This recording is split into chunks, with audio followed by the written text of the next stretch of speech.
Hi dears, എല്ലാവർക്കും നമസ്കാരം. പവിത്രം സീരിയലിൻ്റെ നെക്സ്റ്റ് വീക്ക് പ്രമോ വിശേഷത്തിലേക്ക് എല്ലാ കൂട്ടുകാർക്കും സ്വാഗതം കേട്ടോ. അങ്ങനെ നമ്മുടെ വേദ കഷ്ടപ്പെട്ട് യൂട്യൂബ് നോക്കി ഉണ്ടാക്കി വെച്ച കഞ്ഞിയും പേറും ആ നന്ദിനി എടുത്ത് ദൂരേട്ട് ഇറക്കിയ. എന്നിട്ട് പാത്രമൊക്കെ വളരെ അന്തസ്സായിട്ട് കഴുകി പുള്ളിക്കാരി എല്ലാം ഇരുന്നത് പോലെ തന്നെ കൊണ്ടുവന്ന് വെച്ചു. വേദയാണെങ്കിൽ ശ്രീജ വിളിച്ചതനുസരിച്ച് എന്നാൽ ഞാൻ പോയി കഴിച്ചേക്കാൻ ഏട്ടത്തിന്ന് പറഞ്ഞ് കിച്ചണിലേക്ക് വന്ന് ഈ ഒരു മൂടപ്പാത്രം തുറന്ന് നോക്കുമ്പോഴാണ് അതിനകത്ത് കഞ്ഞിയുമില്ല പയറുമില്ല, എല്ലാം നല്ല ക്ലീൻ ആയിട്ടിരിക്കുന്നു. അല്ല ശ്രീജേടത്തി, ഇവിടെ ഞാൻ ഉണ്ടാക്കി വെച്ചിരുന്ന എൻ്റെ കഞ്ഞിയും പയറും കാണുന്നില്ല. ഏട്ടത്തി കണ്ടായിരുന്നോ എന്ന് ചോദിക്കുക. അയ്യോ ഇല്ലല്ലോ വേദേ, നീ ഉണ്ടാക്കി വെച്ചത് സത്യത്തിൽ ഞാൻ കണ്ടിട്ടില്ല കേട്ടോ. എന്തു പറ്റി, എങ്ങനെയാണ് എന്നൊക്കെ ചോദിക്കുമ്പം അങ്ങനെയാണെങ്കിൽ എനിക്ക് നല്ല സംശയമുണ്ട്, ഇത് നന്ദിനി ഏട്ടത്തിയുടെ പണി തന്നെ ആയിരിക്കും. അയ്യോ ഇനിയിപ്പോൾ എന്താ മോളെ നീ കഴിക്കുന്നത്? ഒരു കാര്യം ചെയ്യാം, ഏട്ടത്തി ഉണ്ടാക്കിയ ഫുഡ് തരാം, മോളത് കഴിക്കുക. അച്ഛനും അമ്മയും എന്തായാലും ഇപ്പോഴെങ്കിലും വരില്ലല്ലോ. അങ്ങനെ നമ്മുടെ ശ്രീജ വേദയെ നിർബന്ധിക്കുക. ഇങ്ങനൊരവസരം വീണ് കിട്ടാൻ കാത്തിരിക്കുന്ന നന്ദിനിയാണെങ്കിലോ ഇവളുമാരെവിടം വരെ പോകുന്നൊന്ന് അറിയണമല്ലോ. ഇവള് ഭക്ഷണം വിളമ്പി കൊടുത്തിട്ട് വേണം തനിക്ക് പ്രശ്നം ഉണ്ടാക്കാനായിട്ട്.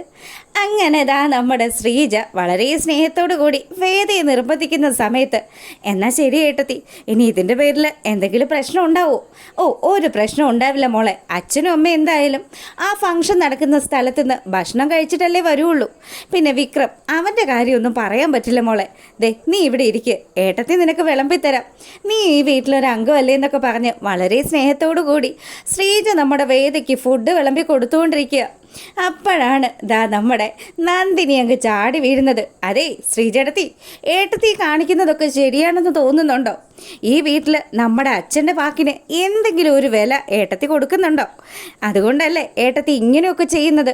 അച്ഛൻ അന്നേ പറഞ്ഞതാ ഈ വേദ എന്ന് പറയുന്നവളെ അച്ഛനും അമ്മയും ഒന്നും മരുമകളായിട്ട് അംഗീകരിച്ചിട്ടില്ല എന്ന്. എന്നിട്ട് ഏട്ടത്തി എന്താ ഏട്ടത്തി കാണിക്കുന്നതെന്ന് ചോദിച്ചു വലിയ പ്രശ്നം ഉണ്ടാക്കാൻ തുടങ്ങി. അങ്ങനെ ഇവിടെ തർക്കം മൂത്ത് വരുന്ന സമയത്ത് നമ്മുടെ ജഡ്ജ് അദ്ദേഹത്തിൻ്റെ അമ്മയുടെ മടിയിൽ ഇങ്ങനെ കിടക്കുക. സങ്കടം വന്നു കഴിഞ്ഞാൽ പുള്ളിക്കാരൻ അങ്ങനെയാണെന്ന് പത്മം നേരത്തെ പറഞ്ഞതാണല്ലോ. അതുകൊണ്ട് തന്നെ മകൻ്റെ മുടിയിൽ ഇങ്ങനെ തലോടിക്കൊണ്ട് മകനെ ആശ്വസിപ്പിക്കുകയാണ് ആ അമ്മ. ഇവിടെ ഈ അംഗം നടക്കുന്നിടത്തേക്ക് നമ്മുടെ മാഷും അതുപോലെ കമലയും കൂടി തിരിച്ചെത്തി. അവർ കാണുന്നത് നന്ദിനി നല്ല പുക്കാറുണ്ടാക്കുന്നത്. നന്ദിനി, ഇത് എന്താ ഈ ശബ്ദം, ഇത് എവിടെ കേൾക്കാം? നിങ്ങൾ എന്തിനാ ഇങ്ങനെ കിടന്ന് ഒച്ച ഉണ്ടാക്കുന്നതെന്നൊക്കെ ചോദിച്ച് നമ്മുടെ കമല നന്ദിനിയെ ശകാരിക്കുന്നുണ്ട്. അപ്പോൾ ആ സമയം നന്ദിനി പറഞ്ഞു, അമ്മ എന്തറിഞ്ഞിട്ടാ? ഇവളുണ്ടല്ലോ, ഈ നിൽക്കുന്നവള് വേദ, അവള് നമ്മുടെ വീട്ടിൽ നിന്ന് ഭക്ഷണം എടുത്ത് കഴിക്കുക. അപ്പം ശ്രീജ പറഞ്ഞു, അത് അവൾ കഴിക്കാനുണ്ടാക്കിയ ഭക്ഷണം അത് ആരോ എടുത്ത് കളഞ്ഞു, അപ്പം അതുകൊണ്ടാണ് അവൾ ഇങ്ങനെ കഴിക്കുന്നത്. ഞാൻ നിർബന്ധിച്ചിട്ടാണെന്നൊക്കെ പറഞ്ഞ് ശ്രീജ ആ കുറ്റം ഏറ്റെടുക്കാനൊക്കെ തയ്യാറാവുന്നുണ്ടെങ്കിലും നമ്മുടെ മാഷ് അവിടെ കയറി ഇടപെടുക. എന്ത് കൂത്താ ഇവിടെ നടത്തുന്നതെന്ന് ചോദിച്ച് മാഷ് ദേഷ്യപ്പെട്ട് നമ്മുടെ ശ്രീജയുടെയും നന്ദിനിയുടെയും അടുത്തേക്ക് വന്നു. ആ സമയം വേദ പറഞ്ഞു, അച്ഛാ എനിക്കൊരു തെറ്റുപറ്റി പോയതാ. അച്ഛനും അമ്മയും ഒക്കെ പോയ സമയത്ത് ഏട്ടത്തി നിർബന്ധിച്ചത് കൊണ്ട് മാത്രമാണ് ഞാൻ ഈ ഭക്ഷണം കഴിച്ചത്. അല്ലായിരുന്നെങ്കിലും ഞാൻ കഴിക്കില്ലായിരുന്നു. പട്ടിണി കിടന്നാലും വേണ്ടിയില്ല, എന്നാലും ശ്രീജേടത്തിയെ വഴക്ക് പറയരുത്. ഇത് കേട്ടത് മാഷാണെങ്കിൽ നല്ല ദേഷ്യത്തിൽ, നിന്നെ ഇവിടെ താമസിപ്പിക്കുന്നത് തന്നെ വലിയ തെറ്റാ. ഞങ്ങൾ ആരും തന്നെ നിന്നെ ഈ വീട്ടിലൊരു അംഗമായിട്ട് പോലും പരിഗണിച്ചിട്ടില്ല. അങ്ങനെയുള്ള സാഹചര്യത്തിൽ നീ ഇവിടെ കടിച്ചു തൂങ്ങിക്കിടക്കുന്നത് എന്തിനാ വേദയ്ക്ക് നല്ല ജീവിതവും ചുറ്റുപാടും ഒക്കെ ഉള്ളതല്ലേ, നിനക്ക് അങ്ങോട്ട് പോയിക്കൂടെ എന്ന് ചോദിക്കുകയാണ്. അപ്പോൾ മാഷിൻ്റെ ഈ ഒരു ചോദ്യം കേട്ടതും താൻ ആ വീട്ടിൽ ആരുമല്ല, താൻ ശരിക്കും ഈ വീട്ടിലൊരു അന്യാണെന്നുള്ള തിരിച്ചറിവ് നമ്മുടെ വേദയ്ക്ക് ഉണ്ടാകുക. അങ്ങനെ വേദ ആ ഒരു തീരുമാനം എടുക്കുന്നു. ഇനി എന്തിനാ ഇവിടെ ഇങ്ങനെ നിൽക്കുന്നത്? ശരിക്കും പറഞ്ഞാൽ വിക്രത്തിന് തന്നെ ആവശ്യമില്ല.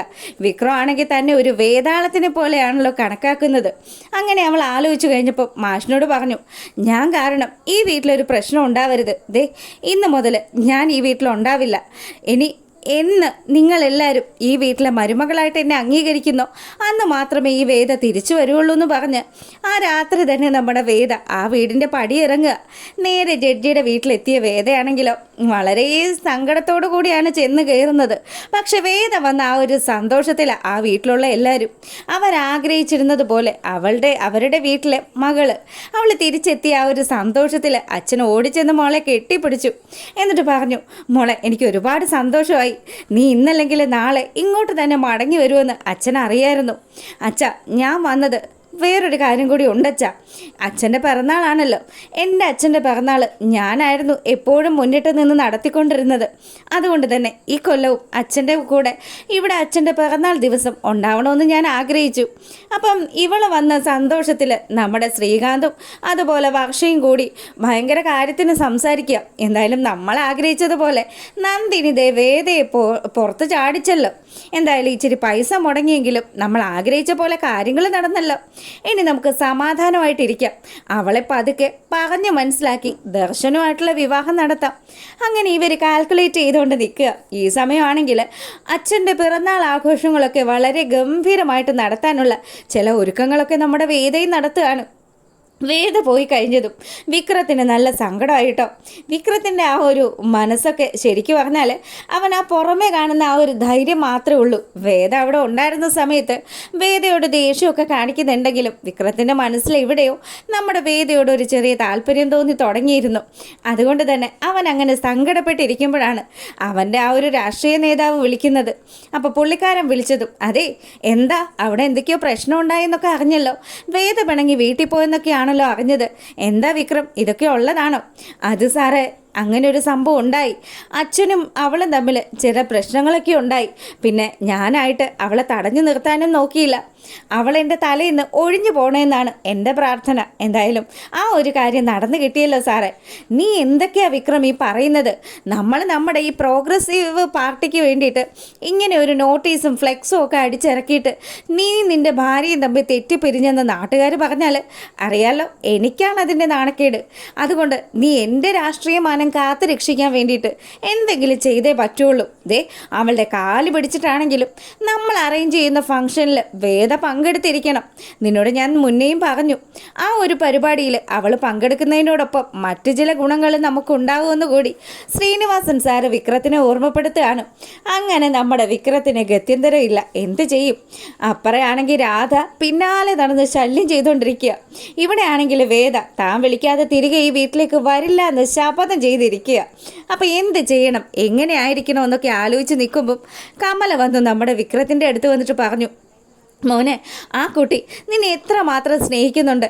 അതുകൊണ്ടല്ലേടാ ഇങ്ങനെയൊക്കെയാണ് ഈ വീട്ടിൽ നടക്കുന്നതെന്നൊക്കെ അറിഞ്ഞിട്ടും അവൾക്ക് ഒരു നേരത്തെ ആഹാരം പോലും മര്യാദക്ക് കിട്ടില്ലെന്ന് അറിഞ്ഞിട്ടുമൊക്കെ അവളിവിടെ നിന്നത്. അതുകൊണ്ട് നീ അവളുടെ സ്നേഹം കണ്ടില്ലെന്ന് നടിക്കരുത്. മോനെ, നന്ദിനി എന്തെങ്കിലും ഏഷ്ണിയൊക്കെ കുത്തിത്തിരിപ്പും ഒക്കെ ഉണ്ടാക്കി അവളെ ഇവിടുന്ന് ചാടിച്ചതാണെങ്കിലും മോൻ ചെന്ന് അവളെ വിളിച്ചുകൊണ്ട് വരണം. അതാണ് അമ്മ ആഗ്രഹിക്കുന്നത്. എൻ്റെ മോൻ്റെ ജീവിതത്തിൽ വന്നു കയറിയ മഹാലക്ഷ്മിയാണ് വേദ എന്നൊക്കെ പറഞ്ഞ് കമല വലിയ സന്തോഷത്തിലും കാര്യത്തിലും ഒക്കെ വിക്രത്തിനോട് പറയുന്നുണ്ട്. അപ്പോൾ വിക്രം ഇങ്ങനെ ആലോചിച്ചു, ഇനി എന്താ ചെയ്യേണ്ടത്? താൻ പോയി തിരികെ വിളിച്ചെങ്കിൽ മാത്രമല്ലേ അവൾ മടങ്ങി വരുള്ളൂ. അങ്ങനെ അവരുടെ വീട്ടിലാണെങ്കിൽ ജഡ്ജിയുടെ ബർത്ത്ഡേ നല്ല ഗംഭീരമായിട്ട് അങ്ങ് ആഘോഷിക്കുക. ഈ സമയം എല്ലാവർക്കും ഒരുപാട് സന്തോഷമായി. അവരൊക്കെ ആ നഷ്ടപ്പെട്ടു പോയ ദിനങ്ങൾ വീണ്ടെടുക്കുന്ന സമയമാണ് നമ്മുടെ വിക്രം വീണ്ടും ആ വീട്ടിലേക്ക് കയറി ചെല്ലുന്നത്. അങ്ങനെ വേദയാണെങ്കിൽ നമ്മുടെ വിക്രത്തിനോടൊപ്പം തിരികെ അവൻ്റെ വീട്ടിലേക്ക് വരാനും തയ്യാറായി. ഈ സമയം ആ പ്രോഗ്രസീവ് പാർട്ടിക്കാരുടെ പരിപാടി, പട്ടയ വിതരണത്തിൻ്റെ പരിപാടി, അത് വളരെ ഗംഭീരമായിട്ട് നടക്കുന്ന സമയം നമ്മുടെ ശ്രീകാര്യം ശ്രീനിവാസൻ സാറ് തന്നെ വേദയ്ക്കും വിക്രത്തിനും അങ്ങോട്ടും ഇങ്ങോട്ടും അണിയാനുള്ള ആ ഒരു വരണമാലയൊക്കെ എടുത്തു കൊടുക്കുന്നതാണ് നെക്സ്റ്റ് വീക്ക് വിശേഷങ്ങളിലുള്ളത്.